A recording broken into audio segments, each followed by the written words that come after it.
வாழ்க வையகம் வாழ்க வளமுடன். குரு வாழ்க, குருவே துணை. தமிழ் மொழி என்று சொன்னால் உமிழ்நீரும் தித்திக்கும் அத்தகைய தமிழ் அன்னையை வணங்கி ஆன்றோருக்கும் சான்றோருக்கும் நடுவர் பெருந்தகைக்கும் உலகெங்கும் வாழ்ந்து கொண்டிருக்கும் ராஜ் தொலைக்காட்சி நேயர்கள் உங்கள் ஒத்துணை பேருக்கும் இதயம் கனிந்த பொங்கல் திருநாளாம் தை திருநாள் நல்வாழ்த்துக்களை தெரிவித்துக் கொள்கிறேன். பேசினாங்களே எங்களுடைய அண்ணன் அப்துல் கலாம் ஐயா அவர்களுக்கே கம்ப்யூட்டர் டீச்சரா இருந்தவர் தான் எங்களுடைய பிரபு சார் அவர்கள்.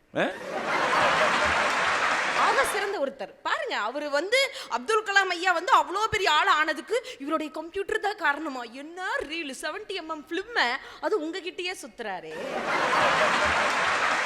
கம்ப்யூட்டர் இருக்கா இன்னும்? அதுதான் தெரியல, பார்க்கலாம். அந்த கம்ப்யூட்டர் இருந்தா இவர் தான் கொண்டு வந்து காமிக்கணும்ல நமக்கு. என்ன சொன்னீங்க? மகிழ்ச்சி நிறைந்திருக்கக்கூடிய ஊரு பொள்ளாச்சி. சரிதான், மகிழ்ச்சி நிறைந்திருக்கக்கூடிய ஊர் தான்.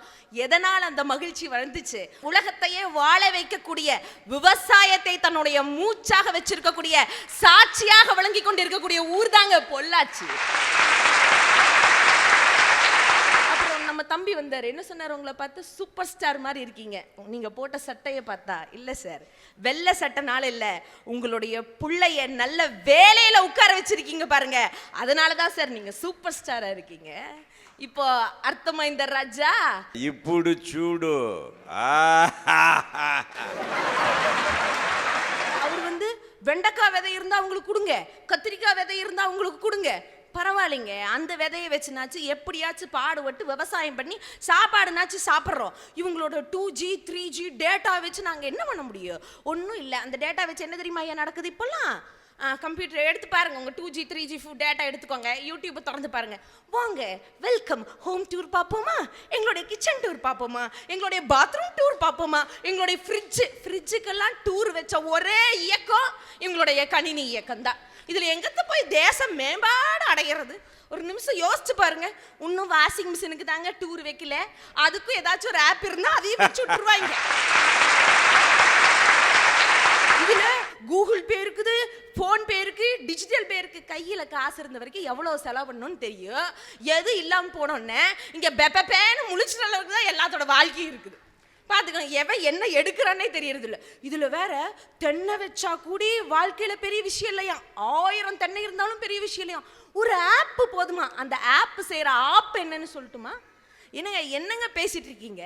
எத்தனையோ விஷயம் செஞ்சிருக்கலாம், ஆனா உங்களோடது எவ்வளோ ஒரு இழிவான செயல்கள் நடக்குது. ரம்மி சர்க்கிள்ன்ற ஒரு ஆக இழிவான ஒரு ஆப்புங்க. உண்மையா அது அப்படிதான் சொல்லணும். இன்னைக்கு கோவையை சேர்ந்த 28 வயது இளைஞன் மதன்குமார் அவர்கள் தன்னுடைய உயிரியே போக்கிட்டாருன்னு சொன்னா எங்க இது எல்லாத்துக்கும் மேல தூத்துக்குடியை சேர்ந்த ராணுவ வீரர்னு சொன்னாலே நம்ம சல்யூட் அடிப்போமே.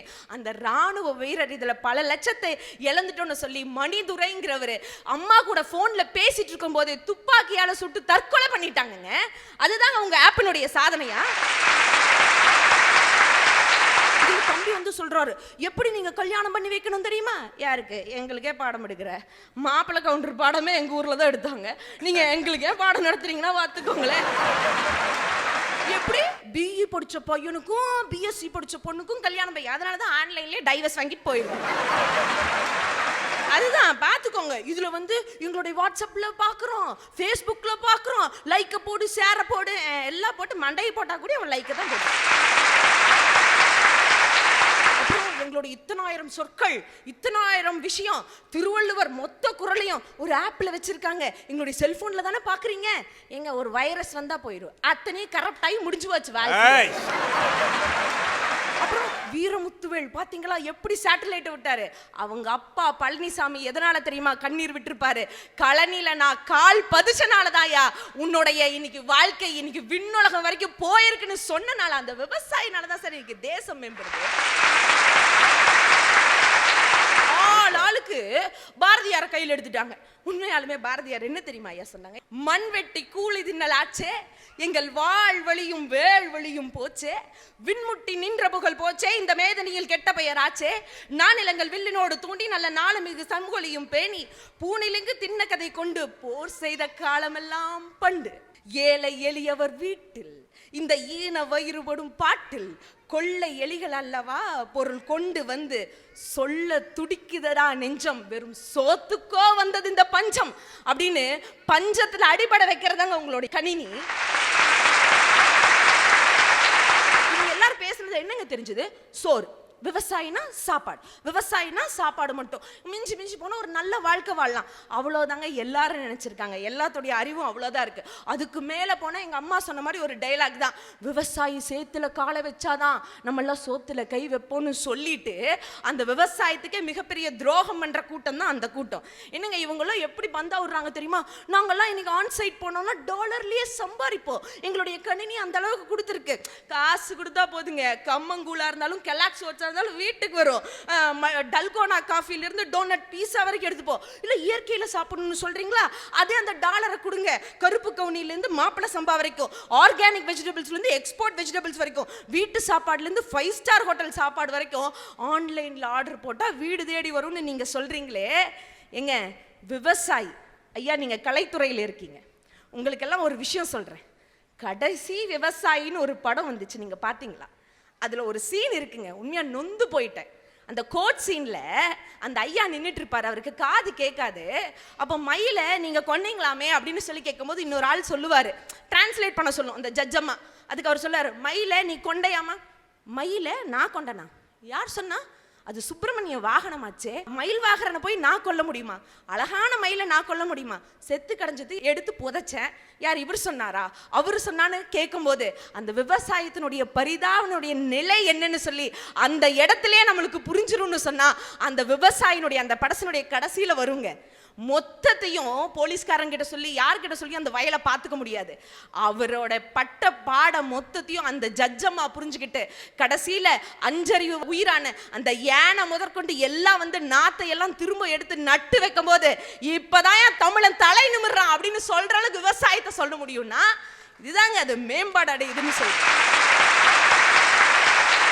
ஆன்லைன்ல ஆக்டிவா இருக்கக்கூடிய உங்களுடைய லைஃப் ஆஃப்லைன்ல ஷட் டவுன் ஆகாம இருக்கணும்னு வச்சுக்கோங்க. விவசாயிங்கிற பிளக் பாயிண்ட் இருக்கணும் தம்பி, இல்லைன்னா சிஸ்டமே காலியாகி போயிடும். விவசாயம்னு சொன்னா சோறுன்னு தானே நினைக்கிறோம், கிடையாதுங்க. கிட்டத்தட்ட இன்னைக்கு 3ஆம் உலக போர், இவங்க சொன்ன கணினி தான் ஏன் சொல்லியிருக்கு, 3ஆம் உலக போர்னு ஒன்று வரப்போகுதுன்னா அது உலக நாடுகள்ல தண்ணிக்காக தான் வருமா. உணவு இல்லாம கூடி வாழ்ந்துடலாங்க, குடிக்க தண்ணி இல்லாம வாழ முடியுமா? கிட்டத்தட்ட 50-60 வருஷமா 1000 டன் கணக்குல தண்ணி இந்த நிலத்துல இருந்து உறிஞ்சிட்டு இருக்கோமே, 1 டன் வேண்டாம், இவங்களுக்கு நான் ஓப்பன் சேலஞ்ச் கொடுக்குறேன், எல்லாத்தையும் ஆப்ல டவுன்லோட் பண்ணி வர வச்சிருவாங்களே, ஒரு டம்ளர் தண்ணியை உற்பத்தி பண்ணி காக்க முடியுமா உங்களால? உங்க ஆப்னால உற்பத்தி பண்ணி காமிக்க முடியுமா? ஆனா இந்த தண்ணிய மீண்டும் மீட்டெடுக்கக்கூடிய அந்த வித்தையை தெரிஞ்சு வச்சிருக்க ஒரே இனம் விவசாயிங்கிற இனம் தாங்க. நாங்க சும்மா பேச கிடையாது. அன்னைக்கே தமிழ்ல எழுதி வச்சிருந்தான், வரப்புயர நீர் உயரும், நீர் உயர நெல் உயரும், நெல் உயர குடி உயரும், குடி உயர கோல் உயரும், கோல் உயர்ந்தால்தான் ஒரு கோமகனே உயர்வான்னு சொன்னா மண்ணை நல்லா இருக்கணும்னா நீர்வளம் நல்லா இருக்கணும். அப்ப இந்த தேசம் மேம்பாடு அடையணும்னு சொன்னா அதுக்கு விவசாயி தாங்க ஆதாரமா இருக்கணும். இன்னைக்கு நிகழ்கால உண்மை, 1 ஏக்கரால வரப்பு போட்டிருக்காருன்னு வச்சுக்கோங்க விவசாயி, 1 ஏக்கரால 1 அடி தண்ணி கிட்டத்தட்ட 110 டன்னா, 1 டன்னுங்கிறது கிட்டத்தட்ட 1000 கிலோவா. அப்போ 1 ஏக்கரால 1 அங்கலம் அந்த தண்ணி அளவு எடுத்து பார்த்தீங்கன்னா கிட்டத்தட்ட 1300 சொச்சம் டன் தண்ணி இருக்குமா. அப்போ 1 ஏக்கரா முழுக்க எத்தனை தண்ணியை சேர்த்து வச்சு அந்த தண்ணி நல்லா இருக்கணுன்றதுக்காக அந்த வரப்பை நட்டு அந்த வரப்பை உயர்த்தி மழைக்கான வேலையை செஞ்சு நிலத்தடி நீரை அதிகம் பண்ணி இன்னைக்கு மழை முகுடு வரைக்கும் பருவமழை நல்லா பெய்யுதுன்னு சொன்னா அதுக்கு என்னுடைய விவசாயி கழனியில இறங்கி கால பதிக்கலன்னா முடியுமா சார்? இது ஒண்ணு சாதாரண நீங்க நினைக்கிற மாதிரி கரப்ட் ஆகிற கார்ப்பரேஷன் ஒர்க் கிடையாது. growth and development கொடுக்கக்கூடிய crop cultivation work. இன்னைக்கு அதை செஞ்சு காமிச்சாரு. தமிழ்நாட்டில் கிட்டத்தட்ட 2016 இருந்து உழவர் திரு ஞானப்பிரகாசம் அவர் தலைமையில் தமிழ்நாடு மாணவர் இளைஞர் கூட்டமைப்பின் மூலமா கிட்டத்தட்ட 1700 விவசாயிகள் சேர்ந்து கிட்டத்தட்ட 15 ஏக்கரால ஒட்டுமொத்த தமிழ்நாடும் சேர்ந்து அந்த வரப்பை உயர்த்தக்கூடிய அந்த செயலை செஞ்சு இன்னைக்கு அந்த வரப்பு நீரின் மூலமாக பருவமழை கிட்டத்தட்ட 2014 இருந்து சென்சஸ் எடுத்து பார்த்து பார்த்துக்கோங்க, ரிப்போர்ட் எடுத்து பார்த்துக்கோங்க, அவங்க சொல்ற அதே டேட்டாவை எடுத்து செக் பண்ணி பார்த்துக்கோங்க. இன்ன வரைக்கும் ஒரு அளவுக்குனாச்சும் நம்ம ஊர்ல பருவமழை சரியா பெய்யுதுன்னு சொன்னா அதுக்கு தமிழ்நாட்டினுடைய விவசாயி அவங்க தாங்க காரணம். என்னமோ அப்படியே பெரிய குற்றச்சாட்டு சொல்றாங்க, விவசாயத்துல சம்பாதிக்க முடியாது, விவசாயத்துலலாம் பெரிய வருவாய் கிடையாது. ஏங்க, உலகத்துக்கே ஃபினான்ஸ் சொல்லி கொடுத்தவருங்க எங்களுடைய விவசாயி. ஊருக்கே சோறு போடுற எங்களுக்கு சரியா பதப்படுத்தி வேலையை பார்த்தோம்னா சோர்ந்து போகாம வாழ்க்கையை வாழவும் தெரியும். இன்னைக்கு ஒரு உண்மையை சொல்லட்டுமா, 1995 யாரும் இங்க மறந்துருக்க மாட்டோம். வெங்காயம் மிகப்பெரிய தட்டுப்பாட்டில் இருந்துச்சு. கிட்டத்தட்ட 1 கிலோ வெங்காயம் வாங்கணும்னா 90 ரூபா 100 ரூபா வரைக்கும் கொடுக்கணும். அப்போ வடக்கெல்லாம் சுத்தமாக வெங்காயமே இல்லை. கல்கத்தாக்காரன் தமிழ்நாட்டுக்கு வந்தான், இங்க இருக்கிற ஒரு ஆள் வெங்காயம் மகசூல் பண்ணி வச்சிருக்கிறாருன்னு சொல்லி பரளி வெங்காயத்தை 3 ஏக்கராக்கு போட்டு 1 கிலோ 65 ரூபா 75 ரூபாய்க்கு வித்து இங்க இருக்கக்கூடிய திருப்பூரை சேர்ந்த இயற்கை விவசாயி பழனிசாமி ஐயா அவர்கள் 1995 25 லட்சத்தை சேமிச்சு எடுத்தாருன்னு சொன்னா விவசாயத்துல மனுஷனை வாழ வைக்கவும் முடியும், மனிதனுடைய வாழ்க்கையை மேம்படுத்தவும் முடியுங்க. உங்களுடைய கணினியில தான் நல்லா சம்பாதிக்கிறீங்களா? இன்னைக்கு 35 வருஷமாங்க, 82 வயசாச்சு இந்த பழனிசாமி ஐயாக்கு. அவருடைய வருஷ டர்ன் ஓவர் எவ்வளவு தெரியுமா? 1 crore. இதுதான் சார் தேசத்தினுடைய மேம்பாடு. படிச்சவன் மட்டும்தான், கணினியில் இருக்கவன் மட்டும்தான் கண்டுபிடிக்க முடியும்னு நினைச்சிங்களா? வெறும் 10வது தான் படிச்சு நெல் விவசாயத்துல லாபம் சம்பாதிக்கலாம்.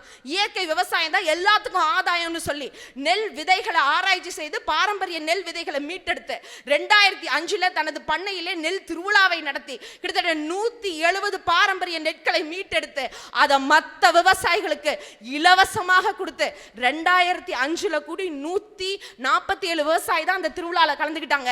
2016 2014 நெல் திருவிழா நடக்கும்போது கிட்டத்தட்ட 7000 விவசாயிகளை உருவாக்கி காமிச்சவர் தான் நெல் ஜெயராமன் சொல்லக்கூடிய ஆக சிறந்த ஒரு மனிதர். உங்களுடைய லைஃபுக்கு ஃபர்ஸ்ட் கேரண்டி இருக்கான்னு கேட்கிறோம். ஒரு ஐடில வேலை செய்யற ஒரு இளைஞன் இப்படி கவிதை எழுதியிருக்கான் பாருங்க. கம்ப்யூட்டர் படித்தேன், வேலை கிடைத்தது. இரவில் ஒழித்தேன், ரேட்டிங் கிடைத்தது. மேனேஜரை புகழ்ந்தேன், விசா கிடைத்தது.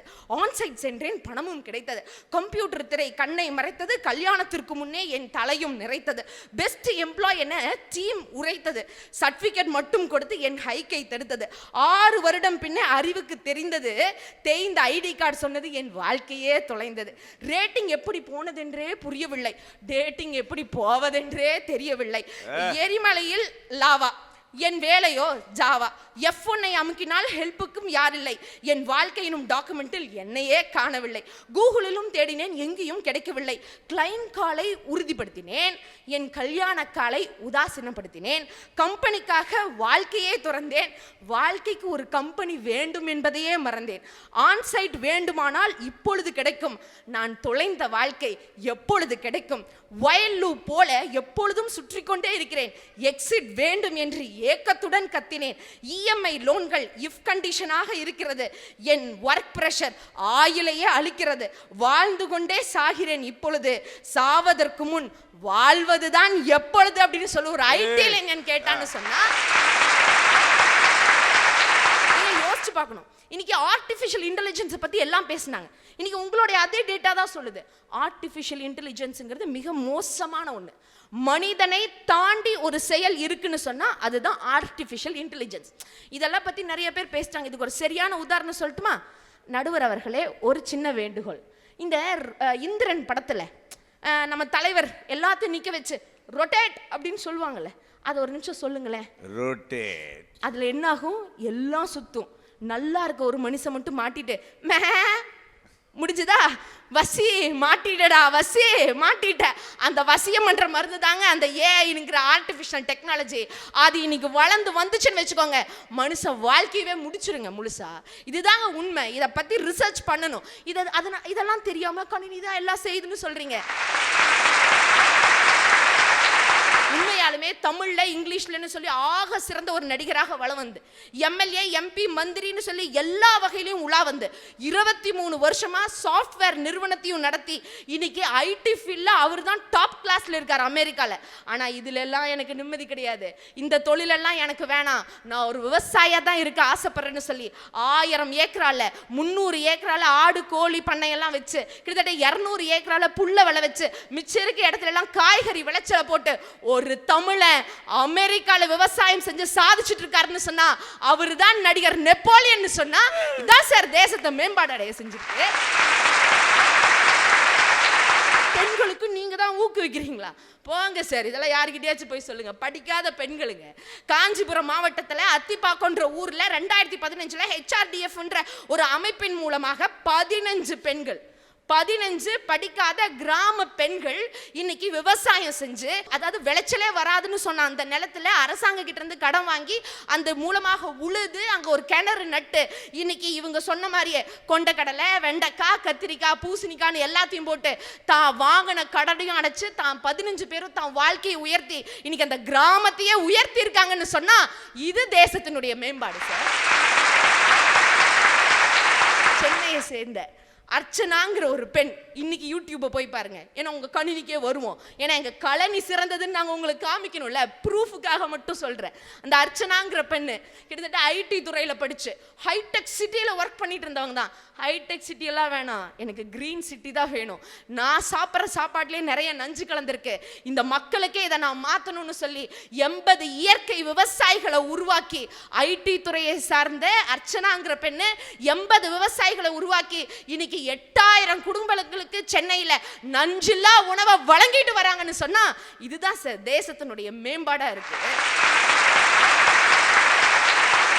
பொள்ளாச்சி பத்தி சொல்றேன். நீங்க சொன்னீங்களே எல்லா ஆப்பு தான் சொல்லி, இங்க தென்னை தானே ஜாஸ்தி. அதனாலதான் அன்னைக்கே ஒரு பழமொழி வச்சாங்க, பிள்ளைய கூடி பெத்தா கண்ணீர் தான், தென்னையை வச்சாதான் இளநீர்னு சொல்லி. ஏங்க நீங்க படிச்சா மட்டும்தான் ஆன் சைட் போவீங்களா?